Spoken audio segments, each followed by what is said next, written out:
الحمدللہ رب العالمین والصلاة والسلام علی سید الانبیاء والمرسلین اما بعد فاعوذ باللہ من الشیطان الرجیم بسم اللہ الرحمن الرحیم وقال الرسول یا رب ان قوم اتخذوا هذا القرآن مہجورا صدق اللہ العظیم اللہم صلی علی محمد وعلی آل محمد وبارک وسلم رب اشرح لی صدری ویسر لی امری واحلل عقدۃ من لسانی یفقہوا قولی واجعل لی وزیرا من اہلی آمین یا رب العالمین۔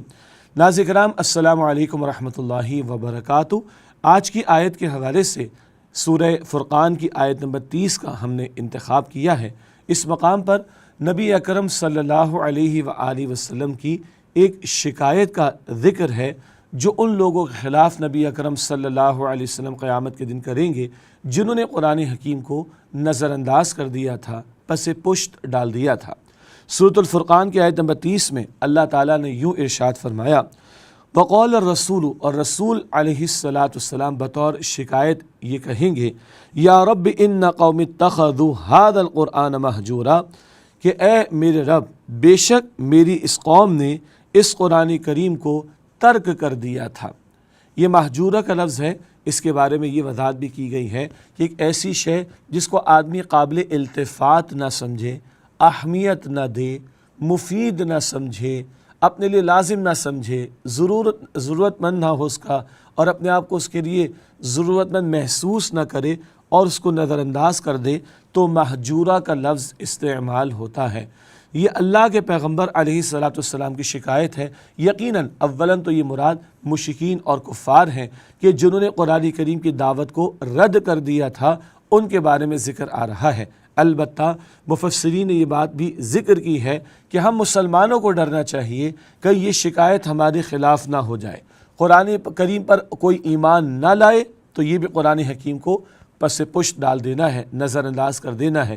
کوئی قرآن پاک کی تلاوت کو درست طریقے پر سیکھنا اور اس کی باقاعدہ تلاوت کرنا، اس کا اہتمام نہ کرے، یہ بھی قرآن کریم کو نظر انداز کر دینا ہے۔ کوئی قرآن پاک کو سمجھنے کی کوشش نہ کرے تو یہ بھی قرآن حکیم کو نظر انداز کر دینا ہے۔ کوئی قرآن حکیم کے احکامات پر عمل کرنے کی کوشش نہ کرے، یہ بھی قرآن حکیم کو نظر انداز کر دینا ہے، پس پش ڈال دینا ہے۔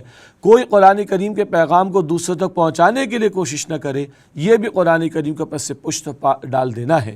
ہم مسلمانوں پر قرآن مجید کے 5 حقوق عائد ہوتے ہیں۔ نمبر 1 قرآن حکیم پر ایمان، نمبر 2 قرآن حکیم کی باقاعدہ تلاوت، نمبر 3 قرآن حکیم کو سمجھنے کی کوشش کرنا، نمبر 4 اس قرآن کریم کے پیغام کو دوسروں تک پہنچانا، بلکہ نمبر 4 اس قرآن کریم کے احکامات پر عمل کرنا اور ان احکام کے نفاذ کی جد و جہد کرنا، اور نمبر 5 اس قرآن کریم کے پیغام کو دوسروں تک پہنچانا۔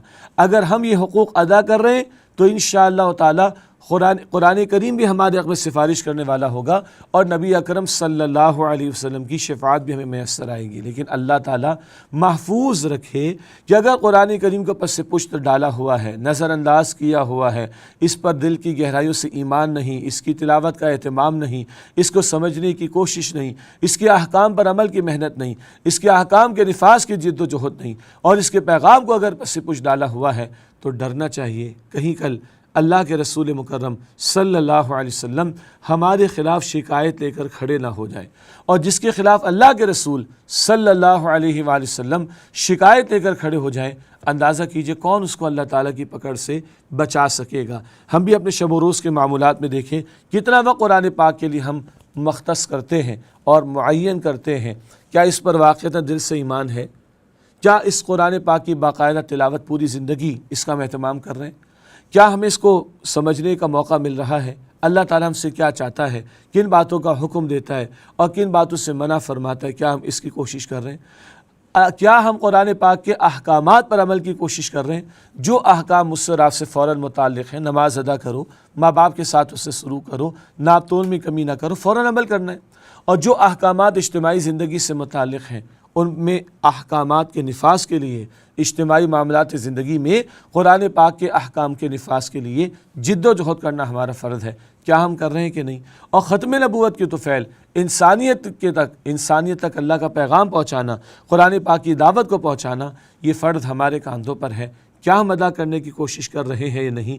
یہ بہت بڑا معاملہ ہے کہ اگر قرآن پاک کو نظر انداز کر دیا گیا، پس پشت ڈال دیا گیا، اس سے بے اعتنائی برتی گئی اور اس سے تعلق کی مضبوطی کا اہتمام نہیں کیا جا رہا، تو ڈرنا چاہیے کل کہیں اللہ کے رسول مکرم صلی اللہ علیہ وآلہ وسلم شکایت لے کر ہمارے خلاف کھڑے نہ ہو جائیں۔ اللہ تعالیٰ ان کی شکایت سے ہمیں بچائے اور اللہ تعالیٰ ہم سب کو ان کی شفاعت نصیب فرمائے، آمین یا رب العالمین۔ وآخر دعوانا الحمد للہ رب العالمین۔ السلام علیکم ورحمۃ اللہ وبرکاتہ۔